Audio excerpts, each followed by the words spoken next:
Bom dia a todos. Vamos dar início, depois da nossa prece, a nossa meditação e reflexão, dando sequência ao estudo da obra de Joana de Ângeles, O Ser Consciente, ainda no capítulo que fala sobre os comportamentos exóticos, Nós estamos trabalhando o item comportamentos exóticos. Estamos aí nestas reflexões, lidando com um entendimento um pouquinho maior de nós mesmos, É para isso que serve esse trabalho. Não é para nos curar de nada, Porque quem vai ter que fazer esse trabalho interior somos nós. Mas para a gente entender um pouquinho mais de nós mesmos e irmos buscando pistas que vão nos ajudar a gente a encontrar esse caminho que nós necessitamos aí de tranquilidade, de paz, de harmonia, que a gente tanto sonha, Que é a saúde integral, que a gente procura.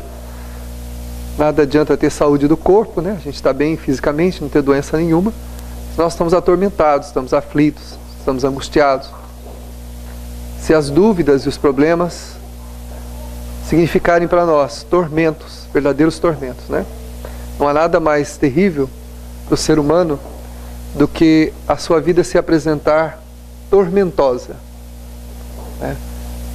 Isso é semelhante a navegar por um lago, por um rio, em águas crespadas, onde a nossa embarcação é jogada para lá e para cá, e a gente não sabe se vai bater a qualquer momento, Então muitas vezes a gente tem essa sensação de que a qualquer momento a gente vai naufragar, A qualquer momento a gente vai chocar com alguma coisa e a gente não vai aguentar e a gente vai afundar.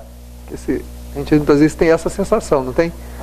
A gente parece que por mais que a gente conheça, por mais que a gente entenda, por mais que a gente já leu, já estudou, parece que tem hora que esse mar ou que esse lago, ele apresenta-se de águas tão violentas que a gente fala, não, agora eu não vou aguentar, agora meu barco vai se despedaçar em qualquer recife ou qualquer pedra, e eu vou afundar.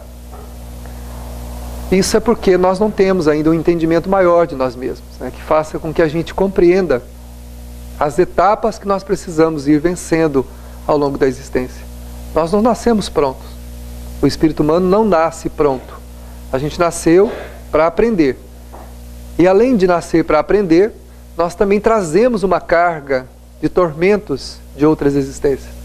Nós trazemos experiências de fracassos e sucessos, de êxito e também de desditas, de muitas complicações, principalmente no que se refere ao nosso mundo emocional. É onde praticamente quase tudo gira em torno das nossas pendências emocionais. A gente consegue nessa vida, muitas vezes, enfrentar muitos problemas, muitas dificuldades, mas quando lida com o sentimento, é complicado. A gente acaba entrando em quadros de desistência ou de profunda aflição, Que é o que faz com que a gente muitas vezes se arraste por aí, só simplesmente sem aproveitar a vida, Porque o ser tormentoso, a pessoa aflita, ela não aproveita a existência, porque ela passa e ela vive consumida pela energia do seu tormento, da sua aflição. Toda a sua vitalidade, toda a sua criatividade gira em torno da aflição, daquele processo, daquele quadro onde ela se encontra absorvida. Então ela fica absorvida dentro do problema e ela não observa a vida passar, Não observa as coisas, as alegrias, não consegue. É como alguém que fosse fazer um passeio e tivesse dentro de um veículo onde ela precisasse olhar para uma janela, olhar para fora, para ver a paisagem. Mesmo com a narrativa de um guia que estivesse lá na frente dizendo tudo que estivesse à volta, explicando, ela pegasse a cortininha da janela e fechasse. E ela vai caminhando. E depois termina a viagem, ela percorreu aquele trecho, mas não aproveitou muito a existência, Não.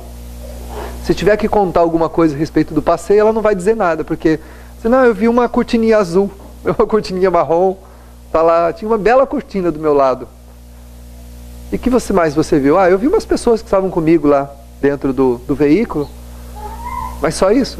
Só. Ou seja, ela não observa, ela não se atém às minúcias da existência, o que é muito valioso para nós. Tudo é importante. Cada ocorrência, cada relacionamento, cada contato humano nosso, cada visualização em qualquer campo que seja, é muito importante para nós.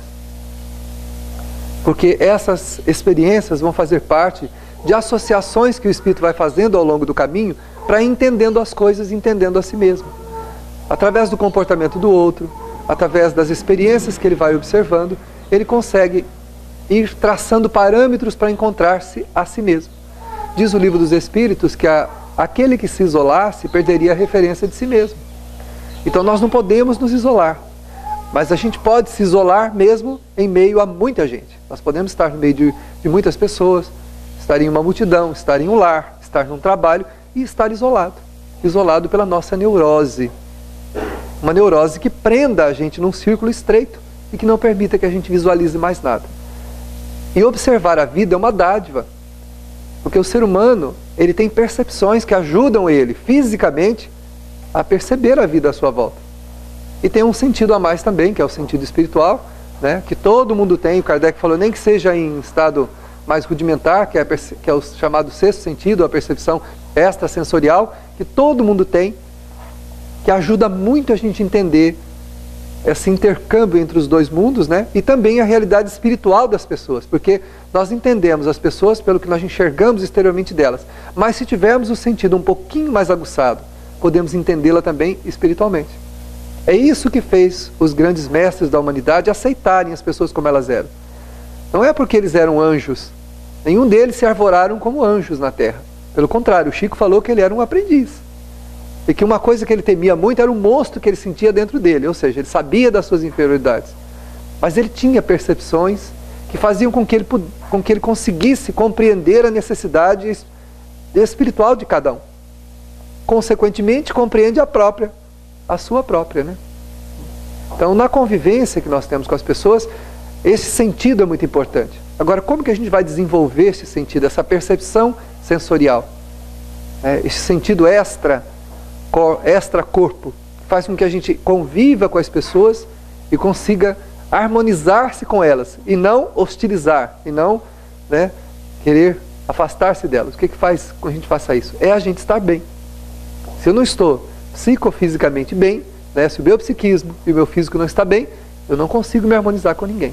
Aí eu sou aquele que vai fazendo a viagem fechado no veículo, com as janelas fechadas, né?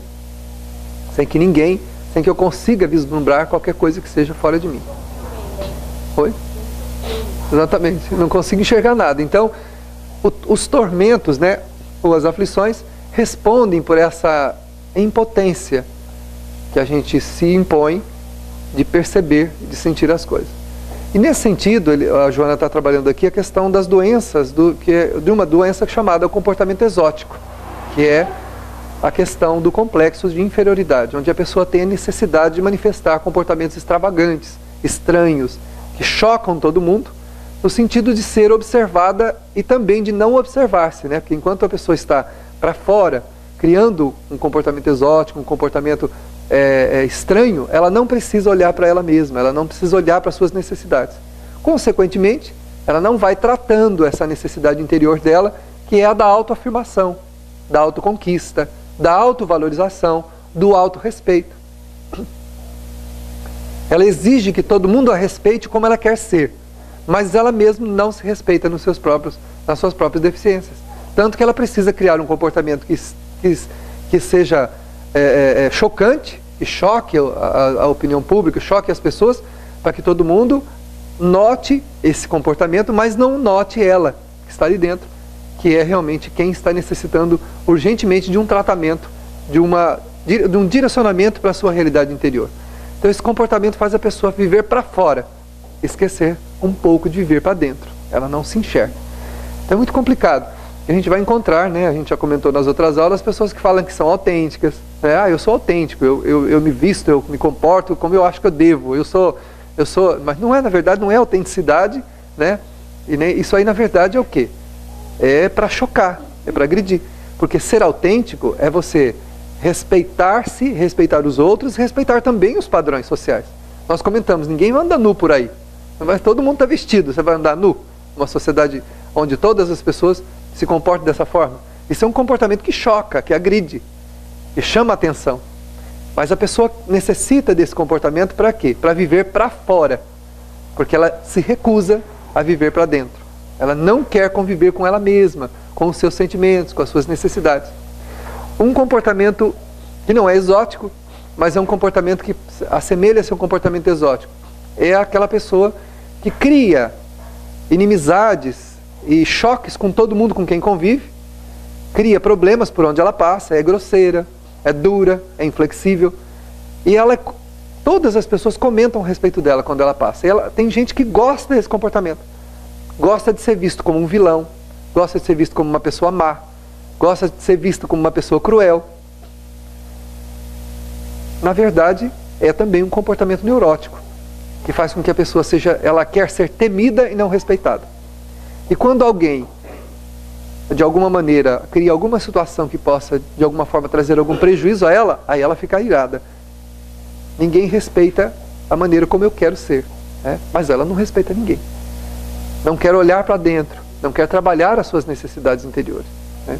Então a Joana coloca aqui que a insegurança, a frustração, o complexo de inferioridade perturbam o equilíbrio psicológico e transfere para emoções nervosas em forma de contrações musculares, fixações, repetições, gestos, palavras, conduta alienadora, né?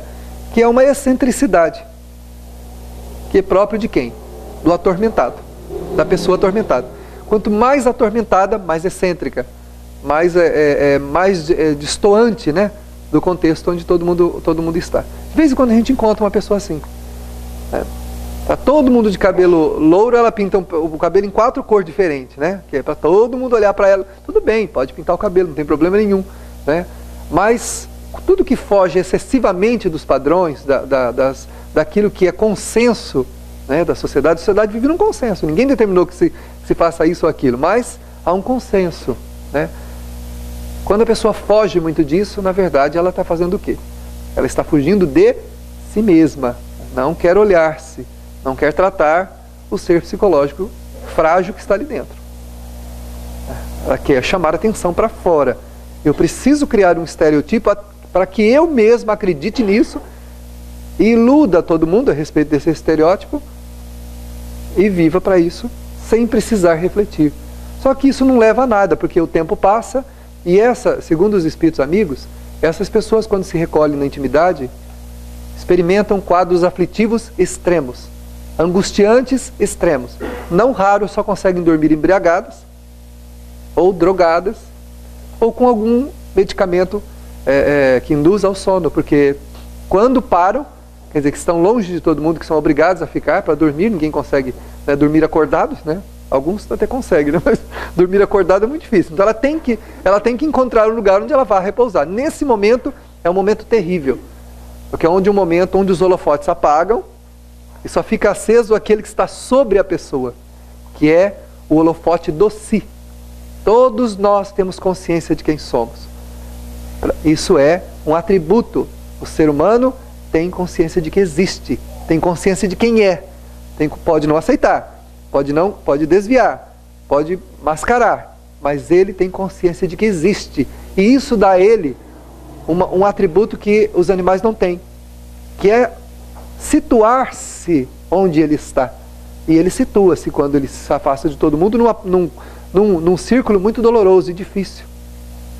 E aí não funcionam mais, porque ninguém mais está olhando.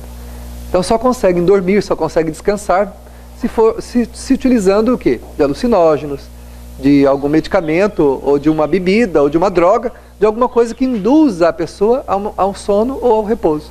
E na verdade, não repouso. Porque o repouso é próprio da alma tranquila. Você pode perceber, quando a gente está com um problema, a gente não dorme. E se dorme, acorda cansado. Acorda no outro dia, parece que não dormiu, né? Quantas vezes a gente escuta a pessoa dizer assim: nossa, parece que eu tomei uma surra essa noite. Estou tudo dolorido, acorda cansado, acorda com semblante pesado. Acho, né? Teve uma noite muito difícil. Estava com os olhos fechados, mas o psiquismo plenamente ativo. A alma não pode fugir dela mesma. E quando você dorme, você se encontra consigo mesmo. Esse é o pior encontro que pode haver para a pessoa se ela não estiver bem, porque ela se encontra imediatamente após dormir para o corpo físico consigo mesmo, na sua realidade espiritual. Ela se vê às voltas com ela mesma e não há como fugir disso. Então a criatura cruel, a criatura que desrespeita as regras, aquela que agride todo mundo, ou aquela que vive na posição de vítima, neuratizada pela inferioridade, que ela não presta, de que ela não vale nada, de que nada para ela dá certo, de que tudo, que o mundo conspira contra ela, que tudo. Esse posicionamento faz com que o espírito, quando se vê sozinho consigo mesmo, experimente um processo aflitivo muito grande. Eu tive um pesadelo terrível, eu acho que os espíritos maus estão me perseguindo. Não. São os monstros que estão dentro da gente mesmo. São as criaturas que a gente cria, que são os nossos inimigos naturais, das nossas crenças, dos nossos hábitos que nós não queremos mudar, dos sentimentos que nós não queremos trabalhar, que quando a gente dorme se transformam o quê? Em monstros. Em bicho que corre a gente, eu corri, eu passei embaixo de um rio, eu pulei uma cerca, eu enrosquei, alguém me pegou. Ninguém te pegou. São seus traumas, os seus recalques, aquelas áreas do teu comportamento emocional que você não quer trabalhar. São os seus monstros interiores. Claro que pode haver obsessão também, que ajude, né? Lógico. Se o espírito perverso percebe que você está num quadro desse, é um prato cheio para ele. Ele vai somar ao que você já está experimentando. Mas não é ele que cria tudo isso. E nem que permite criar-se tudo isso. Sou eu que permito. Eu é que permito essas construções. Então, ao desprender-me do corpo, estou onde? Estou comigo mesmo. Numa realidade própria, íntima. E ali ninguém pode entrar, ninguém pode chegar. Só eu mesmo. E aí eu sou obrigado a ver-me como sou. E não como me apresento com os outros, nem com as desculpas que eu me apresento para todo mundo. E nem mesmo aquelas que eu arrumei para mim mesmo. Na posição de vítima, coitadinho de mim. Aí o passado se desvela, eu verifico por que eu estou experimentando aquele processo, aquela aflição, aquele problema. E aí vem o quê? A culpa.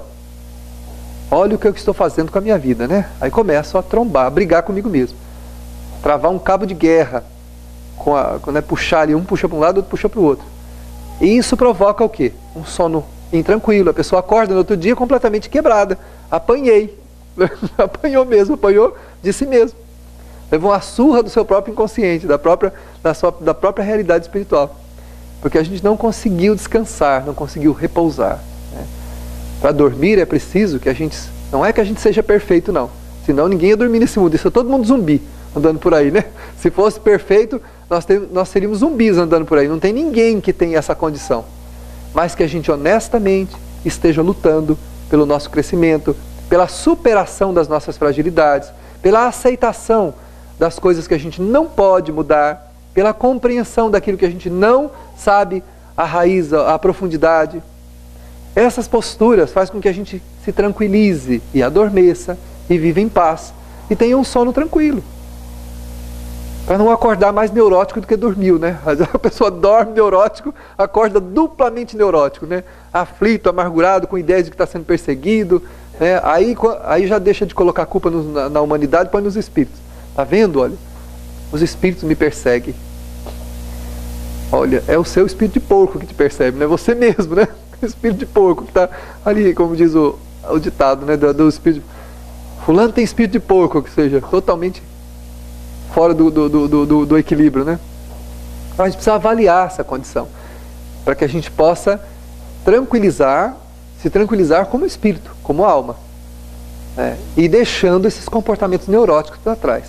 Toda manifestação exótica tem um fundo neurótico. Toda manifestação exótica tem um fundo neurótico.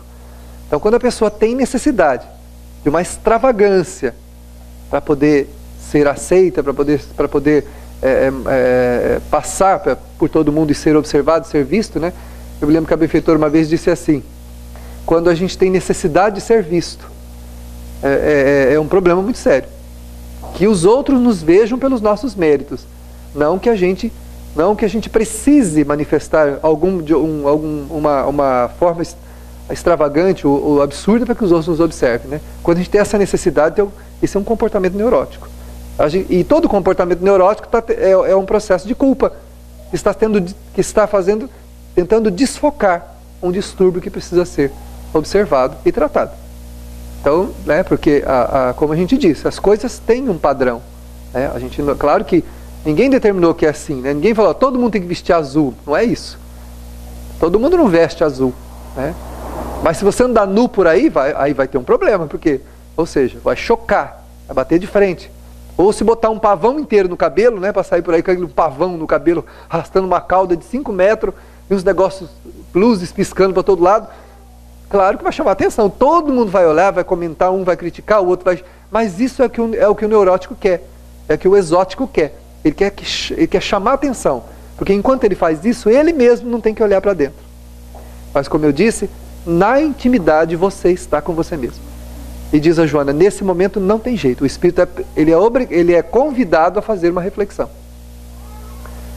E por mais que a pessoa manifeste esse comportamento, ela não vai melhorando, porque se melhorasse estava bom, né? Vestia de pavão um dia, de peru no outro, de sei lá do que no outro, e ia melhorando, né? Ia melhorando até um dia vestir-se normalmente. Mas não melhora, não melhora. Essa necessidade vai aumentando. Eu vi na televisão esses dias, o homem tinha 180 piercing no corpo. O rosto dele estava todo cheio de argolas, todo assim, cravado de argolas, na boca, na língua, no olho, nos órgãos genitais, no corpo. Onde você imagina no corpo dele, ele diz que pretende ainda colocar mais 3.000 piercing no corpo. Ele vai ser um piercing ambulante, né?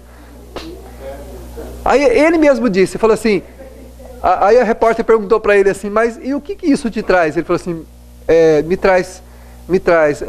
traz às pessoas curiosidade e rejeição. Então o que ele faz? Ele fica numa praça lá sentado, num lugar turístico, e as pessoas passam e ele ganha dinheiro tirando fotografia com as pessoas. Então as pessoas param, né, e tira fotografia com o exótico. Tira fotografia com ele. Aí ele disse assim, tem gente que passa e ó, foge. Crianças que não querem nem saber, chega perto e ó, corre dele, foge dele. Então ele falou assim, ó, eu desperto a atenção, mas também desperto a aversão. Tem gente que foge de mim. E ele não é casado e diz que pretende se casar e ter filhos. Como ninguém sabe, né?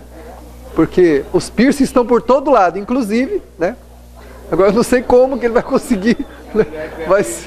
Vai ser um problema sério. Então eu fico pensando, então a gente acha que isso é uma coisa absurda, não é não.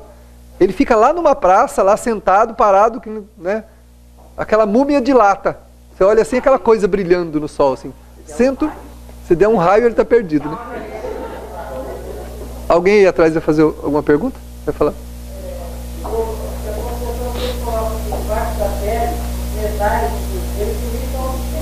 Isso, exatamente. Isso é lembrança das regiões umbralinas, né? A pessoa traz as lembranças de lá e depois fica tentando botar chifre, né?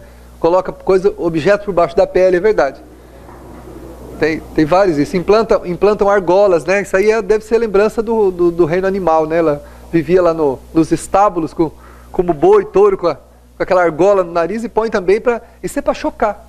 Tudo isso é para chocar, é para desafiar. É um desafio, só que é um desafio no sentido negativo, né? A pessoa desafia, ela quer chocar, ela quer agredir. É uma forma de agredir.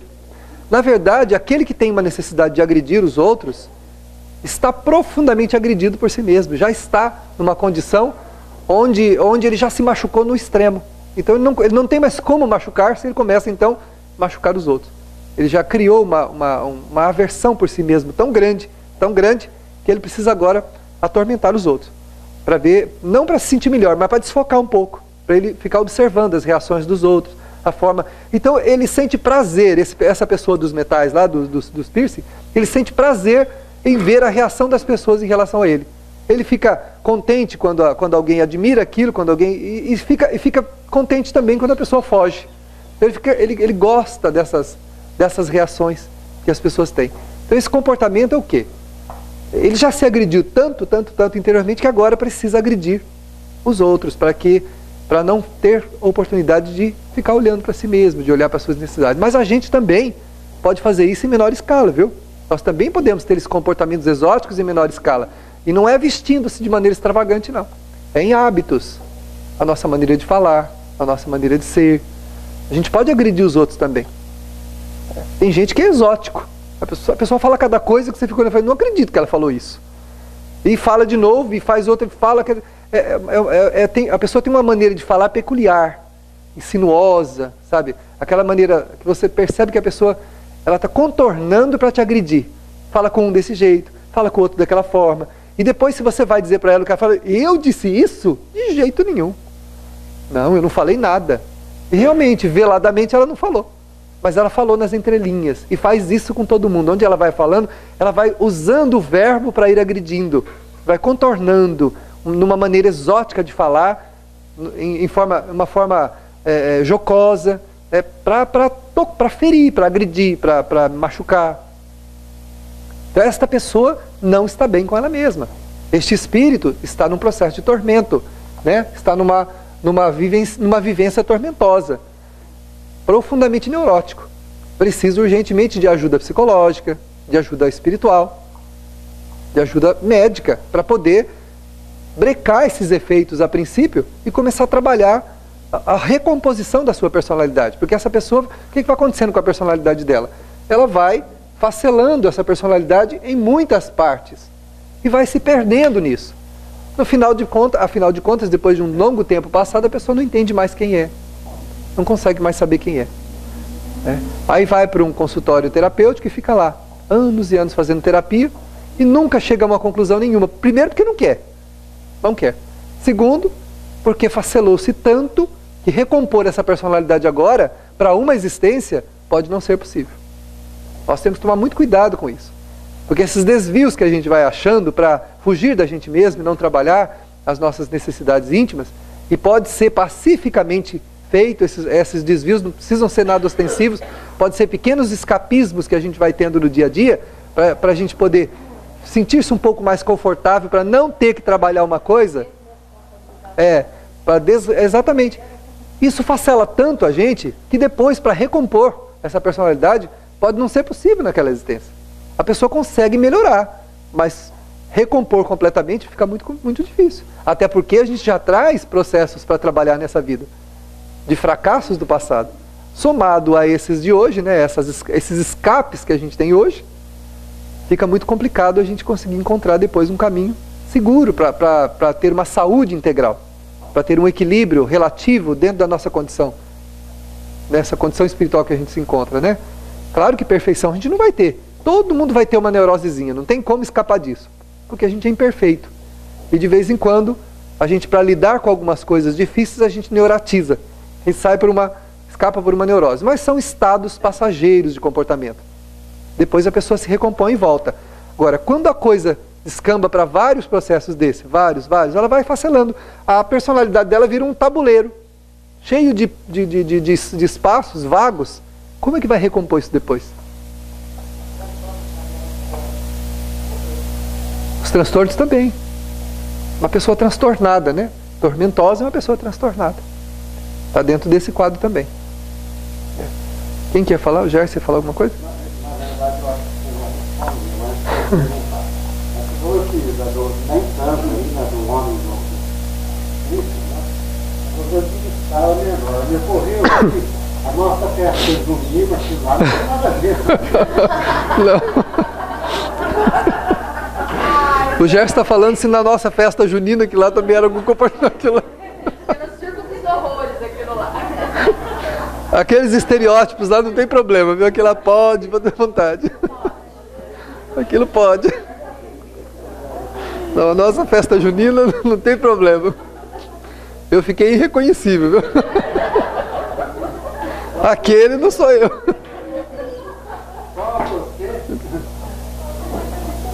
Ai, Senhor. A Joana coloca também que o excêntrico, ele é indiferente e temeroso, ou seja, indiferente aos outros. Para ele não existe, ninguém tem problema, é só ele. Então ele fica indiferente a tudo e a todo mundo. Ele vive num contexto voltado para ele mesmo, sem se preocupar, sem se sensibilizar com o problema de ninguém. É aquela pessoa que passa pela vida, né, como a gente brinca, né, parece um pavão andando para lá para cá, assim, todo feliz da vida, e está feliz nada, né, mas está manifestando uma certa alegria, né, uma falsa alegria, e não se preocupa com ninguém. Se tiver alguém do lado morrendo, ele não tem preocupação, ele não tem sensibilidade para perceber o problema dos outros, porque está voltado estritamente para si mesmo, mas para quê? Para o estado de compensação. Ele está tentando buscar uma compensação, que alguém lhe dê aquilo que ele não quer fazer por ele mesmo. Então ele precisa compensar essa falta que existe essa lacuna emocional que tem na sua natureza, por alguma coisa exterior. Quer compensar isso, ele precisa de um processo de compensação. Alguém tem que lhe dar aquilo que ele não consegue fazer por ele mesmo. Então ele passa o quê? Não notando e não observando ninguém e o problema de ninguém. Então ele vive para ele mesmo. Se tiver alguém do lado aflito, com problema, ele não percebe. E teme tudo, tem medo de tudo. Medo de todo mundo, medo das coisas, medo de tudo, de tudo. Vive temeroso. Porque tem uma personalidade egoísta, mas porém muito frágil. Então o tormentoso é uma pessoa de personalidade extremamente frágil.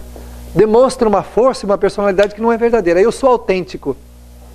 Tão autêntico que vive atormentado. Se você fosse autêntico, mas por que o tormento? Para que a aflição? O autêntico é alguém que está plenamente seguro de quem é. Se eu estou seguro, por que eu estou aflito? Por que eu estou atormentado? Então não tem nada de autenticidade. É, exatamente. Tem de desvio, né? A pessoa está desviando-se para não encontrar-se consigo mesmo. Está tentando sair por uma tangente, né? por um atalho, para não enfrentar-se, para não se olhar diretamente nos olhos e verificar o que é que não vai bem para trabalhar. Essa é a maior dádiva nossa, conseguir enxergar em si mesmo o que é que não vai bem e o que vai bem também. Enxergar na natureza as virtudes e os defeitos, fortalecendo as virtudes e diminuindo os defeitos, diminuindo os problemas. Essa é uma dádiva, né? Isso é uma busca que a gente tem que fazer constantemente. A lição de Santo Agostinho, né? Que a gente não vá para a cama nenhum dia da nossa vida sem fazer uma avaliação. Antes de dormir, para ver o que a gente fez de bom, o que a gente não fez de bom. Se ninguém tem nada contra nós, se nós não temos nada contra ninguém. Esta avaliação é necessária a gente fazer todo dia. Alguém tem alguma coisa contra mim? É justo essa aversão, esse problema da pessoa contra mim? Eu tenho alguma coisa contra alguém? Naquilo que eu fiz, daquilo que eu fiz no meu dia, eu prejudiquei alguém? Eu fui prejudicado? Fazer uma avaliação, né, do efeito dessas dificuldades sobre nós. Porque se a gente não fizer isso enquanto vida encarnada, nós vamos ter que fazer isso depois como espírito. Mas já tarde demais para aquela existência, para poder mudar algum rumo que a gente pode mudar. Né? Todos nós podemos mudar o rumo. Ah, eu já estou muito velho, então eu sou muito novo, né? Eu ainda tenho tempo. O problema é que é novo que se vicia, né? E é velho que se cristalizou. Então aí não faz mais nada. Aí não quer fazer mais nada para mudar porque já está velho. O outro porque ainda é novo, ainda tem muito tempo. Então, em qualquer tempo da vida é tempo para a gente refletir, pensar. E essa lição de Santo Agostinho é muito sublime, porque ele convida a gente a fazer essa reflexão. Eu tenho alguma coisa contra alguém? Alguém tem alguma coisa contra mim? Nos meus estados emocionais, o que é que está dificultando a minha paz, a minha tranquilidade, a minha harmonia? São as pessoas? É a minha convivência com o outro? Ou é alguma coisa em mim que eu não aceito? De mim para comigo mesmo. Pode acontecer de ter alguma coisa em você que você não aceite. Né? Mas a pessoa não é tão consciente, é tão lúcida. Não tem muito efeito essa avaliação, né? Mas só o fato de você refletir, você provoca uma indução no teu psiquismo a buscar uma solução para o teu problema. E aí todas as suas vivências, tudo aquilo que você vai viver, vai estar voltado para aquela experiência que você precisa. Então, de tudo que você vivenciar, se você for consciente daquilo que você, mesmo não tendo entendimento pleno do teu problema, se você conseguir identificá-lo, mesmo que de maneira rudimentar, as tuas vivências não vão ser mais a mesma. Porque em tudo que você vivenciar, vai haver uma experiência que pode servir para te ajudar a tratar aquela ferida, tratar aquela dificuldade sua. O problema é não querer ver nada, né? É quando o exótico não quer enxergar, ele não quer pensar a respeito dele mesmo. Então ele vive para fora. Não quer ver. Porque a gente não tem realmente capacidade absoluta para fazer uma análise perfeita da gente mesmo. Ninguém tem isso. Porque a gente é imaturo. Nós somos imperfeitos e a nossa imperfeição camufla grande parte dos nossos defeitos. É muito natural isso. Isso é próprio da nossa natureza. Nós estamos aprendendo, a gente não é perfeito. Nós estamos aprendendo. Mas só a dádiva de aceitar olhar-se como se é, já é um grande passo.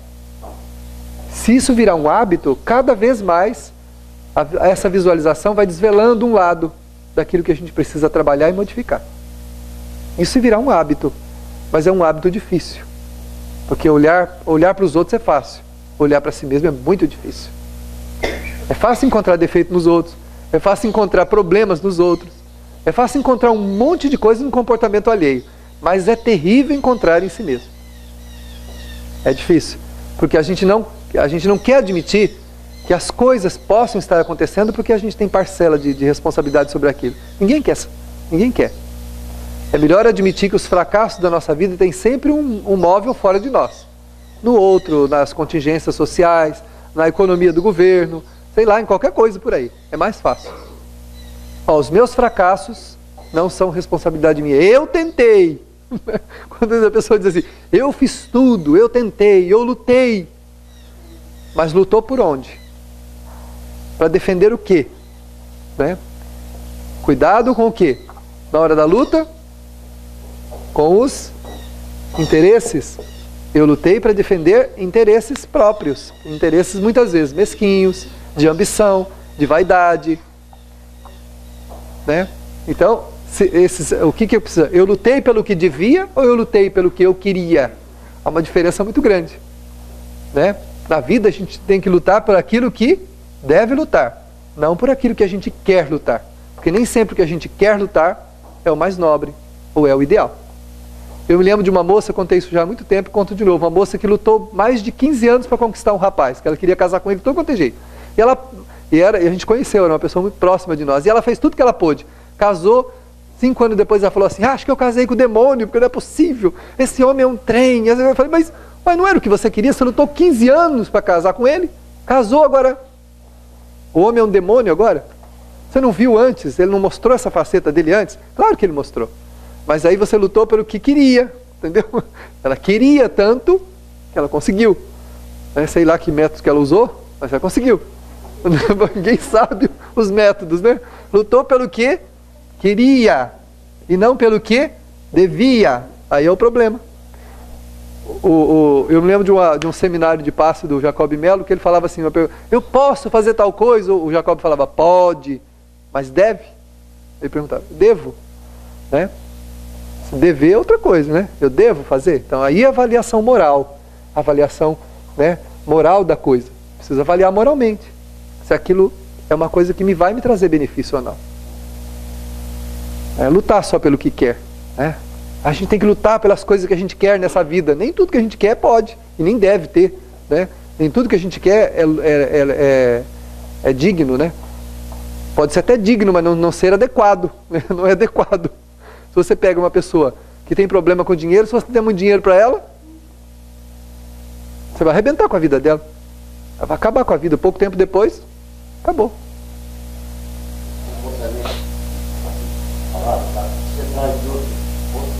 Ou, veja bem, tá? Às vezes, a forma de você educar uma pessoa, até um filho, tá? Você pode causar um distúrbio naquela criança, vamos falar assim. E ele vai, depois de um certo período, ele vai não trazer de volta, ele pode trazer de volta e ser jovem, vamos falar assim. O espírito traz as suas fraquezas. Os pais prometeram auxiliá-lo a vencer essas fraquezas. Mas não são os pais que dão fraquezas aos filhos. Não é a tua educação que vai dar essas fraquezas para ele. Porque a gente tem exemplos homéricos de pais ruins, péssimos, como pais que têm filhos bons. Nobres, dignos, que inclusive ajudam e corrigem os pais. E tem pais nobres, honestos, dignos, que têm filhos que ninguém recomenda, né? Ninguém recomenda ter. Fazer o quê? É a característica espiritual da pessoa. Agora, o pai e a mãe, quando sai lá do mundo espiritual, prometeu ajudar ele a vencer as fraquezas dele. Ó, eu vou para lá, eu vou te ajudar, vou fazer o que eu posso. Se você não faz a tua parte, não é que você é responsável pelos desvios dele, mas você colaborou. Que fizeste dos filhos que eu te confiei? Está lá no Evangelho. Ou seja, você ajudou ele a melhorar? Ou você não fez nada e deixou ele caminhar do jeito que ele era? Então você tem a sua parcela. Mas não é o pai que dá defeito para o filho. Não é o pai que induz o filho a defeito nenhum. Ele já tem o problema.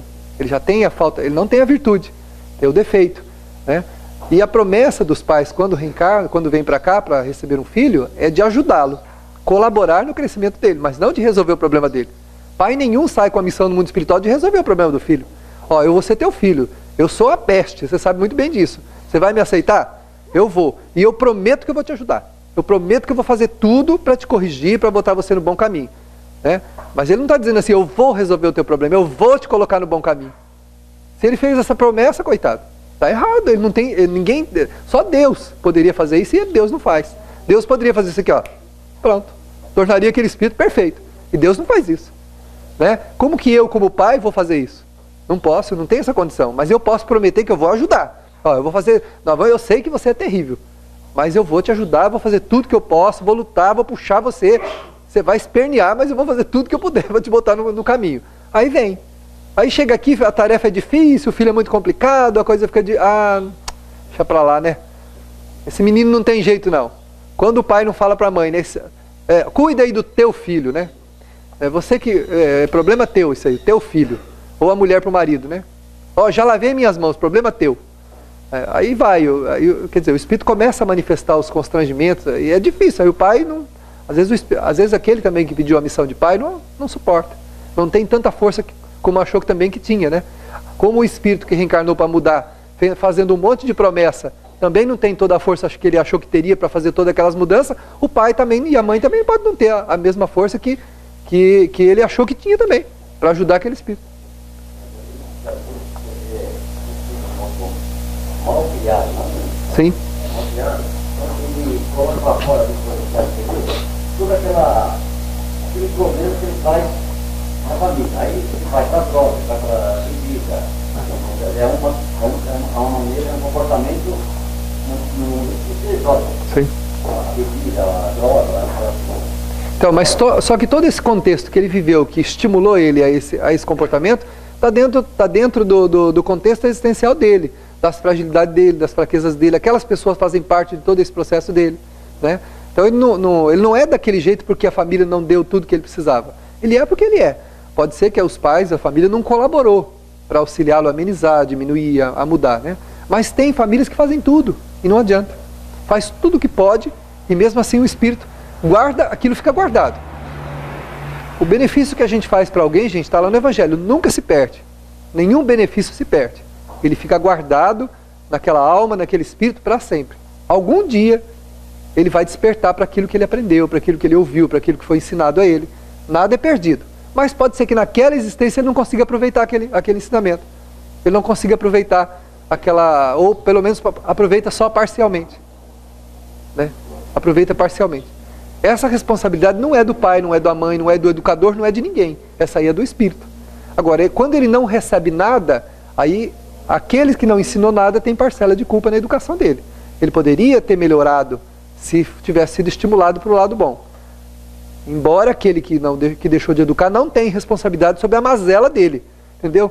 O espírito ele é desonesto.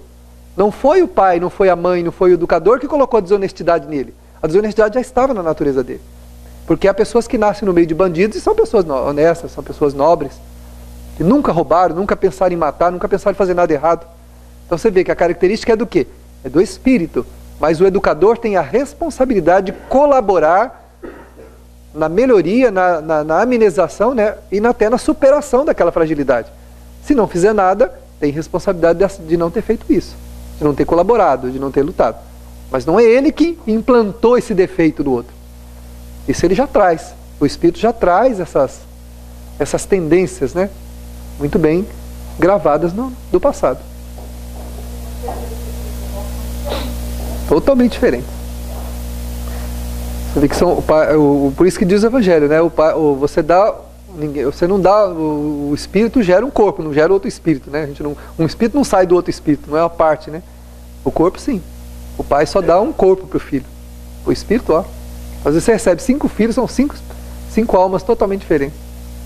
Completamente.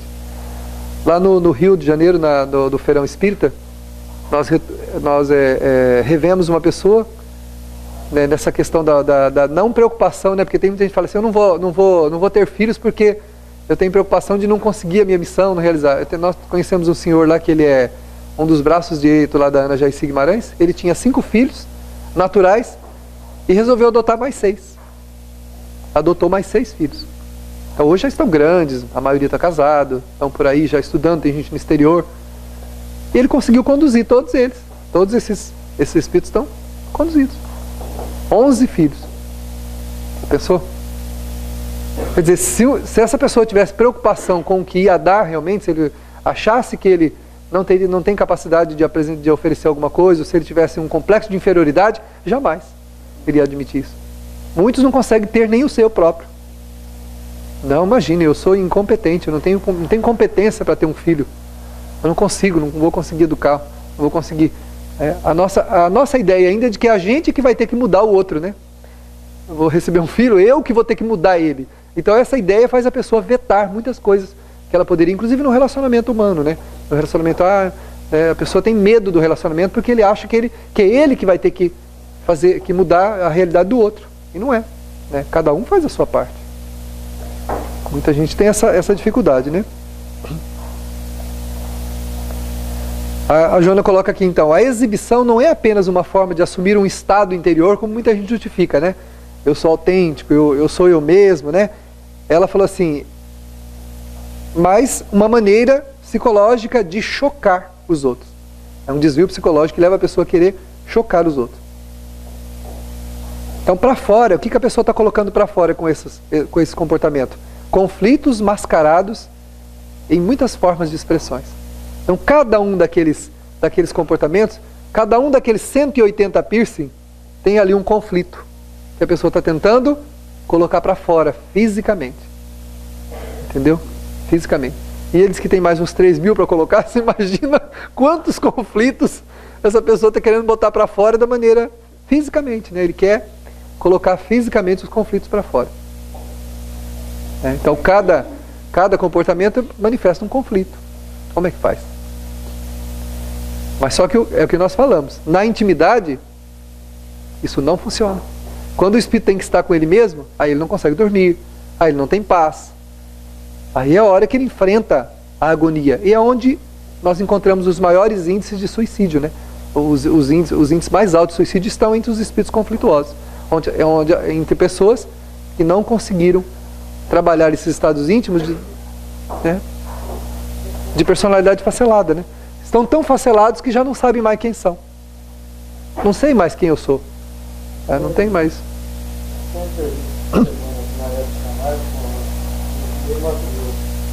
Era mais ou menos isso aí. Foi lá apresentar a televisão e tinha que se mascarar. Ele falou que dentro dele tinha um bicho dentro dele. Ele era tão animal que ele tinha medo dele mesmo. Mas através da música conseguiu, eliminando tudo isso aí. Hoje ele é uma pessoa que não precisa mais fazer aquilo. Ele fez aquelas molduras que ele fazia para poder apresentar. Ele apresentou normal. Aquele animal que ele conseguiu pôr para fora através da música. Graças a Deus. Quando a pessoa encontra, né, uma forma nobre de estar lidando com isso aí, uma representação nobre, ainda tem efeito. Se está havendo uma reflexão junto, né? Se a pessoa, através daquilo, vamos supor, eu sou uma pessoa nervosa, e eu vou me dedicar à música para amenizar esse estado nervoso. Então eu vou canalizar para essa arte, para esse processo que vai trazer benefício, que não vai chocar ninguém, pelo contrário, que vai alegrar as pessoas, que vai trazer beleza, que vai trazer ternura, que vai trazer doçura. Isso sim, isso é um tratamento. Isso é um tratamento, porque através de oferecer uma coisa boa para os outros, eu acabo então, por benefício, recebendo também um tratamento para a minha personalidade, para o meu nervosismo, para a minha violência. Sentindo a violência em mim, o que eu vou fazer?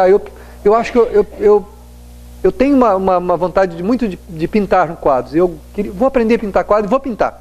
Para ver se eu consigo diminuir esse mal-estar meu, criando beleza para os outros. Isso tem benefício. Né? Aí a pessoa vai pintar, ela vai desenhar, o que ela vai fazer? Ela canaliza, ela está canalizando, né, beneficamente esses estados alterados de emoção, de sentimento que ela tem. E automaticamente, através da beleza, ela começa a se educar. Ela começa a ver o quanto é bom fazer bem aos outros, né? Cada benefício que ela provoca com o trabalho dela, com aquilo que ela faz, gera o quê? Gera um estado de calmaria no interior dela. E a violência vai desaparecendo. Vai desaparecendo pelo despertamento de novos sentimentos. Porque a arte, a música, a beleza, ela desperta no espírito outros estados de alma que estão adormecidos. E que substituem aqueles estados complicados e perversos que a gente traz de outras vidas. O problema é que a gente não se interessa por fazer nada. É para mudar isso. Eu sou assim mesmo e pronto. Quem quiser que me aceite assim. Isso é um engano muito grande. Porque o primeiro que não vai aceitar a gente do jeito que a gente é a gente mesmo. Esse é o problema. O primeiro que não aceita a gente como a gente é a gente mesmo. Por isso o conflito. Por isso o tormento. Porque o espírito não aceita-se do jeito que ele é. Se ele aceitasse, não precisaria estar tendo um comportamento exótico. Para quê? Se realmente eu me aceitasse como eu sou, para que ter um comportamento extravagante, exótico? Então ele mesmo não se aceita. Não aceita aquele comportamento. Então, identificando estados alterados de emoção e de sentimento, o que a pessoa precisa fazer? Criar mecanismos de educar esses sentimentos. A doutrina espírita diz que a caridade é o caminho. É o caminho para isso. A Joana de Ângeles diz assim, a prática do bem é transformadora. Olha só, ela não é modificada, é transformadora, ela transforma a pessoa completamente. Por quê? Porque o bem que você faz, ele te representa, segundo o Chico, em toda parte. Ou seja, até mesmo de você para com você mesmo. Ele te representa bem, ou seja, a pessoa se sente bem apresentada para si mesma, dignificada. Porque não há coisa pior para o espírito, ao sentir-se violento, desequilibrado, é olhar-se para si mesmo e sentir-se mal na sua própria presença, com aquele sentimento de indignidade. Eu não presto, eu não valho nada, olha, eu sou um monstro. Agora, quando ele começa a fazer o bem, ele tem uma boa apresentação para si mesmo. Quando ele olha e fala assim, não, eu tenho um defeito, mas olha aí o que eu sou capaz de fazer. Olha o que eu tenho condição de fazer. Olha o que eu tenho condição de ajudar. Quando ele faz isso, ele se sente digno para com ele mesmo. Aí muda. Aí aqueles estados de violência, aqueles estados de desequilíbrio interior, aqueles estados de marasmo vão desaparecendo. E vai surgindo uma outra pessoa. É o que a Joana fala, o bem é transformador. Ele transforma a nossa natureza. Modifica completamente. Então a gente precisa pensar muito nisso, porque não há outra forma. Como o seu Abel falou, do cantor que foi para a música e através da música ele domou a natureza dele e mudou. Mas não é só porque ele cantou, mas é porque através do benefício que ele ofereceu aos outros, da beleza da sua arte, fez com que ele se agradasse, ele se sentiu agradável diante daquilo que ele provocava no coração dos outros. E esse sentimento gerou o quê? Um benefício para ele mesmo, e tratou a natureza dele. Foi tratando, foi despertando outros estados emocionais, outros estados de consciência, e automaticamente aqueles estados deturpados, distorcidos, culposos do passado vão fazendo o quê? Vão se diluindo, desaparecendo.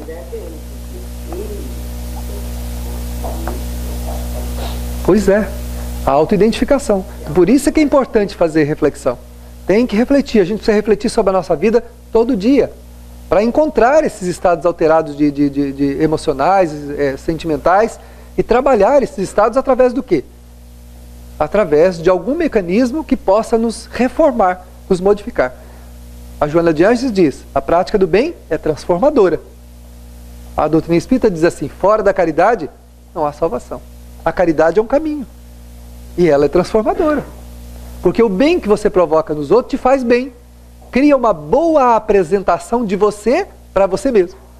Ou seja, toda vez que você intimamente se olhar, você vai olhar para uma imagem agradável. Para uma imagem boa, embora você não seja bom ainda. Então quando eu me olho no espelho da alma, eu vejo alguém que me agrada. Diferente daquele monstro que eu estava enxergando, que faz com que eu me desfoque, crie comportamentos absurdos, que eu agrida as pessoas, que eu machuque todo mundo, que eu fira todo mundo. Muito diferente desse monstro. Então eu consigo olhar e gostar, eu começo a gostar daquilo que eu estou vendo. Isso me faz bem, porque vai tratando a minha natureza. E eu paro de culpar os outros, paro de culpar as pessoas pelos meus fracassos, paro de tentar transferir para os outros o porquê das minhas dificuldades, das minhas dores. Mesmo que alguém não esteja nos dando o que nós queremos, mesmo que alguém não esteja fazendo o que deveriam fazer por nós, não é nem questão de querer, não, de dever, nem mesmo assim. A gente não deveria ser infeliz. Nem mesmo assim. Porque nenhum desses estados de consciência nosso, de alto paz, de alto equilíbrio, depende do que vem do outro. Depende do que a gente possa receber de quem quer que seja. Depende exclusivamente de nós mesmos. A paz interior é uma conquista. É um passo que nós damos de cada vez na direção do processo da autodignificação. Este processo que nasce como nasceu das mãos de Jesus, e na sua simplicidade, caminhando pela Galileia, foi deixando um rastro de esperança naqueles corações que nada tinham, mas que aprenderam a valorizar-se através da prática do bem e do amor que ele ensinou. E este perfume de odor tão agradável, que era exalado pela natureza divina do próprio Cristo, contagiou toda aquela gente, de tal forma que eles cantavam diante do espreitamento da morte, que de longe observava-lhes, desejosa e voraz de consumir-lhes as entranhas, sem poder aniquilar-lhes, porque como espíritos, eles galgaram os degraus da autossuperação. Cada um daqueles espíritos saíram da condição limitada e infeliz em que se encontravam e se reformaram, se renovaram nos ensinamentos de Jesus, porque aspiraram o perfume do amor que ele exalou e que eles disponibilizaram-se a receber. Também nós tenhamos essa possibilidade de aspirar este mesmo perfume que continua sendo exalado no meio de nós pela natureza divina de nosso Senhor Jesus Cristo, que ainda paira sobre a terra cuidando deste mundo, como nos primeiros tempos das circunvoluções, onde as leis universais estruturavam o mundo que se formava, e ali já estava presente o amor de Jesus, nas entranhas de cada um dos elementos que se uniam para formar o mundo que um dia abrigaria os corações que aqui viveriam. Este mesmo amor continua explanado, alinhando os caminhos de todos aqueles que, tendo boa vontade, desejam segui-lo. Ouçamos a voz de nosso Mestre amoroso, se desejamos pacificar nossa natureza e modificar nossos sentimentos. Só há um caminho, a direção que o amor aponta, e o seu perfume inebriador revitaliza a alma e lhe traz sossego e paz. Que Ele nos abençoe e nos ajude a fazermos o autoencontro no processo da autodignificação para a superação dos transtornos e de todos os conflitos psicológicos que o tempo nos possibilitará modificar, através da prática incontestável do amor. Ele nos abençoe, agora e sempre.